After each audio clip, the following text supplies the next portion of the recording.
എല്ലാവർക്കും നമസ്കാരം. പൊതുവെ ഈ കാലാവസ്ഥയിൽ വലിയവരും ചെറിയവരും പ്രായമായവരും കൂടുതലായി ബുദ്ധിമുട്ടുന്ന ഒരു കാര്യമാണ് പനിയും ജലദോഷവും ചുമയുമെല്ലാം. അതിന് നമുക്ക് എളുപ്പം വീട്ടിൽ തയ്യാറാക്കാവുന്ന ഒരു പാനീയവുമായിട്ടാണ് ഞാൻ വന്നിരിക്കുന്നത്.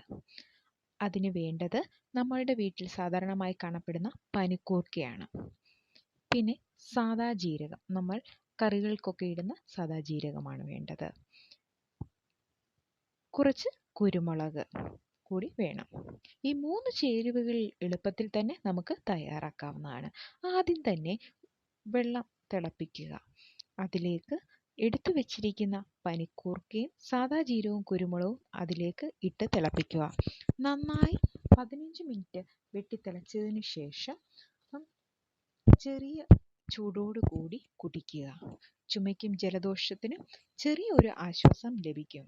ഇഷ്ടമായെങ്കിൽ എൻ്റെ ചാനൽ ലൈക്ക് ചെയ്യുക, ഷെയർ ചെയ്യുക ആൻഡ് സബ്സ്ക്രൈബ് ചെയ്യുക. Thank you.